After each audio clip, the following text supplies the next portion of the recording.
Hello दोस्तों, नमस्कार। आप सभी का स्वागत है आपके अपने YouTube channel current affairs magic में। और आज हम बात करने वाले हैं 28 जुलाई के करंट अफेयर्स की। तो हमारा आज का विचार है कभी जूझना न छोड़ें जब तक आप अपना निर्धारित स्थान न पा लें, जो कि सबसे अलग है। और जीवन में एक लक्ष्य बनाएं, लगातार ज्ञान प्राप्त करते रहें और कड़ी मेहनत करें और लगन से महान जीवन को प्राप्त करें। और हमारा पहला क्वेश्चन है कि 26 जुलाई को कारगिल विजय दिवस मनाया गया, इसकी कौन सी वर्षगांठ मनाई गई है? तो ये मनाई गई है 21वीं वर्षगांठ। और इस दिन देश में 1999 के कारगिल युद्ध के दौरान भारतीय सेना के शूरवीरों के साहस, पराक्रम और बलिदान को याद किया जाता है। यानी जो कारगिल का युद्ध है ये 1999 में हुआ था और इसी के अंदर ये 21वीं वर्षगांठ इस बार मनाई गई है। और इसमें ऑपरेशन विजय चलाया गया था, जिसके बारे में बात करें तो ये ऑपरेशन भारतीय सेना के द्वारा भारतीय इतिहास में 2 बार शुरू किया गया था, जिसे दोनों बार सफलता मिली। और पहली बार ऑपरेशन विजय चलाया गया था 1961 में, जिसके कारण भारत ने गोवा, अंजडीवा द्वीप और दमन और द्वीप को अपने कब्जे में कर लिया था। और दूसरी बार यह ऑपरेशन को 1999 में चला गया। और 26 जुलाई को ऑपरेशन विजय की सफल प्राप्ति को चिन्हित करने के लिए हर साल कारगिल विजय दिवस के रूप में मनाया जाता है। और यह जो युद्ध है ये 3 महीनों तक चला था। और इस युद्ध के दौरान 490 भारतीय सेना के अधिकारी, सैनिक और जवान शहीद हुए थे। और एक दूसरा ऑपरेशन चलाया गया था, ऑपरेशन व्हाइट सी।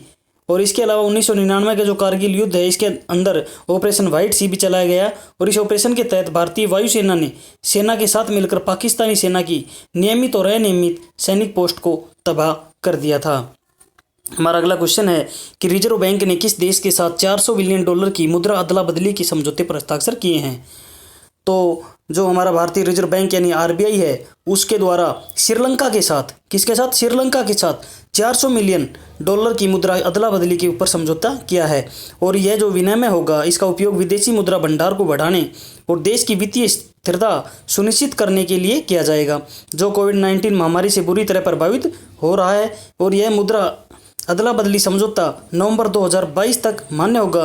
और श्रीलंका ने आरबीआई के साथ में $400 मिलियन मुद्रा की स्वैप के साथ समझौते पर दक्षिण एशियाई क्षेत्रीय सहयोग संगठन यानी सार्क के फ्रेमवर्क के तहत यह हस्ताक्षर किया है। आरबीआई के गवर्नर हैं शक्तिकांत दास और इसका हेडक्वार्टर मुंबई में स्थित है। और इसकी स्थापना हुई थी 1 अप्रैल 1935 को कोलकाता में। श्रीलंका के राष्ट्रपति हैं गोटबाया राजपक्षे और यहाँ के प्रधानमंत्री हैं महिंदा राजपक्षे। श्रीलंका की राजधानी है श्री जयवर्धनेपुरा और यहाँ की मुद्रा है श्रीलंकन रुपया। हमारा अगला क्वेश्चन है कि 2021 खेलो इंडिया यूथ गेम्स की मेज़बानी कौन सा राज्य करेगा? तो ये करेगा हरियाणा। और हरियाणा 2021 टोक्यो ओलंपिक के बाद में खेलो इंडिया यूथ गेम्स के 4थे संस्करण की मेज़बानी करेगा। और इसकी जो घोषणा है ये मुख्यमंत्री मनोहर लाल खट्टर के द्वारा और केंद्रीय खेल मंत्री किरण रिजिजू ने वीडियो कॉन्फ्रेंस के जरिए की है। और हरियाणा में भी इन खेलों का आयोजन होगा पंचकुला में। और जो हरियाणा है वो खेलो इंडिया यूथ गेम के अंदर जो 3 संस्करण हैं, जो 4 संस्करण हो, 4था संस्करण होगा। जो पिछले 3 संस्करण हुए हैं उनमें बहुत अच्छा प्रदर्शन किया है। 2019 में उन्होंने 200 पदक जीते और 2020 में उन्होंने 200 पदक जीते और 2019 में उन्होंने 159 पदक जीत के दूसरे स्थान पर रहा था। और हरियाणा 2018 में 102 पोडियम फिनिश यानी 38 स्वर्ण पदक, 36 रजत पदक और 38 कांस्य पदक के साथ विजेता रहा था। इसका दूसरा विजेता इन तीनों के अंदर एक बार दिल्ली विजेता रहा है और एक बार गुवाहाटी। हरियाणा का जो राज्यपाल है सत्यदेव नारायण आर्य हैं और यहाँ के मुख्यमंत्री हैं मनोहर लाल खट्टर। हमारा अगला क्वेश्चन है कि सिंगापुर के राष्ट्रपति पुरस्कार से किसे सम्मानित किया गया है? तो ये किया गया है हमारी भारतीय मूल की एक नर्स है कला नारायण स्वामी। इनको सिंगापुर के अंदर कोविड-19 महामारी के दौरान जो फ्रंट लाइन पर सेवा देने के लिए नर्सों को दिए जाने वाले जो राष्ट्रपति पुरस्कार है उससे सम्मानित किया गया है। और उनका चयन 5 नर्सों में किया गया है। और बाकी नर्सें हैं वो टाई कीन, पैट्रिका यंग और एलिक चुगा और चीन सोमोन, ये बाकी 4 हैं। और जो कला नारायण स्वामी है ये वुडलैंड्स हेल्थ कैंपस में नर्सिंग उपनिदेशक हैं और इनको संक्रमण नियंत्रण प्रयासों के लिए इस पुरस्कार से सम्मानित किया गया है, जो उन्होंने 2003 की सर्व एक्यूट रेस्पिरेटरी सिस्टम या सिंड्रोम के प्रकोप के दौरान सीखा था। हमारा अगला क्वेश्चन है कि सड़कों के सुधार के लिए मैकाडम स्टेशन प्रोग्राम का शुभारंभ कहाँ किया गया है? तो यह किया गया है जम्मू कश्मीर के अंदर। और जम्मू कश्मीर के जो उपराज्यपाल हैं गिरीश चंद्र मुर्मू, इन्होंने जम्मू और कश्मीर की सड़कों के सुधार के लिए यह प्रोग्राम शुरू करने की घोषणा की है। और मुर्मू ने केंद्र शासित प्रदेश की 11,000 किलोमीटर लंबी सड़क हैं उन सभी के सहित सड़कों की 100% मैकडमाइजेशन के लिए यह कार्यक्रम शुरू किया है और जानकारी इसके बारे में दी है। हमारा अगला क्वेश्चन है कि कलाई पर पहने जाने वाले हैंड बैंड वेली बैंड को किसने विकसित किया है? तो यह विकसित किया है IIM कोझिकोड ने। और IIM का मतलब होता है इंडियन इंस्टीट्यूट ऑफ मैनेजमेंट। और इन्होंने कलाई पर पहने जाने वाले बैंड को विकसित किया है। और यह जो बैंड है ये अन्य व्यक्ति के 2 गज की दूरी से नज़दीक आने पर अलार्म के जरिए सोशल डिस्टेंसिंग नियमों को बनाए रखने में मददगार होगा। IIM के अध्यक्ष हैं A विलियन और इसका हेडक्वार्टर है कोझिकोड, केरल में। हमारा अगला क्वेश्चन है कि भारत की पहली शहद परीक्षण प्रयोगशाला कहाँ पर स्थापित की गई है? तो जो हमारी भारत की पहली शहद परीक्षण प्रयोगशाला है वह गुजरात के अंदर स्थापित की गई है।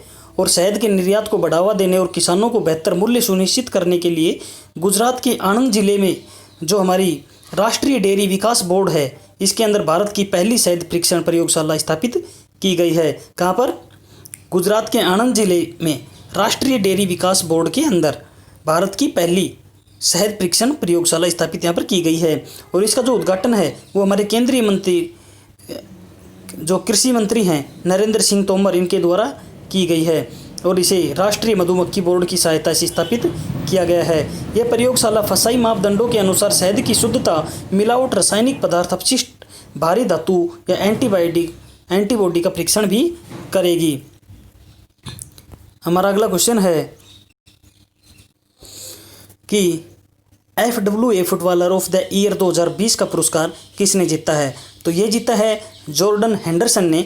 और प्रीमियर लीग क्लब लिवरपूल के कप्तान जॉर्डन हेंडरसन इनने 2019-20 के लिए फुटबॉलर राइट एसोसिएशन के द्वारा फुटबॉलर ऑफ द ईयर नामित किया गया है। और उन्होंने इस सत्र में लिवरपूल के 30 लीग मैच खेले और 4 गोल किए हैं। कोविन डी ब्रुयने, मार्कस रैशफोर्ड और वर्जिनल वैन डेजक ये उपविजेता रहे हैं। FWA 1947-48 के बाद से इंग्लिश फुटबॉल में सर्वश्रेष्ठ प्रदर्शन के लिए खिलाड़ियों को यह एक वार्षिक पुरस्कार दिया जाता है। हमारा अगला क्वेश्चन है कि विधि तंत्र लागू करने के लिए कोविड-19 लॉ लैब किसके द्वारा शुरू की गई है? तो ये जो लॉ लैब है ये WHO के द्वारा शुरू की गई है। और WHO ने जो वैश्विक महामारी प्रक्रियाओं के लिए जो विधि तंत्र है उसको लागू करने के लिए लॉ लैब इन्होंने शुरू की है। और यह विधि डेटाबेस है जिसे 190 देशों में कोविड-19 के लिए लागू किया है। और इसका जो उद्देश्य है वह यह सुनिश्चित करना है कि कानून अंतर्राष्ट्रीय मानवाधिकार मानकों का पालन करने वाले जो व्यक्ति हैं और समुदाय के स्वास्थ्य और कल्याण की रक्षा करते हैं। और यह UNDP, WHO, UNAIDS और ओ'नील institute for national and global health law और जॉर्ज टाउन यूनिवर्सिटी की संयुक्त पहल है। हमारा अगला क्वेश्चन है कि रोजगार बाजार किस राज्य सरकार ने शुरू किया है? तो रोजगार बाजार ये दिल्ली सरकार ने शुरू किया है। और जो कोविड-19 महामारी के कारण जो लोग बेरोजगार हो गए हैं उनके लिए यहाँ पर एक पोर्टल लॉन्च किया है इन्होंने, रोजगार बाजार। और जो दिल्ली सरकार के जो CM हैं दिल्ली के वो हैं अरविंद केजरीवाल और यहाँ के उपराज्यपाल हैं अनिल बैजल। तो धन्यवाद दोस्तों, आज के लिए इतना ही। हम मिलते हैं नई वीडियो में नई अपडेट के साथ। तब तक पढ़ते रहिए, बढ़ते रहिए और आपके अपने YouTube channel current affairs magic को सब्सक्राइब करना ना भूलें। धन्यवाद।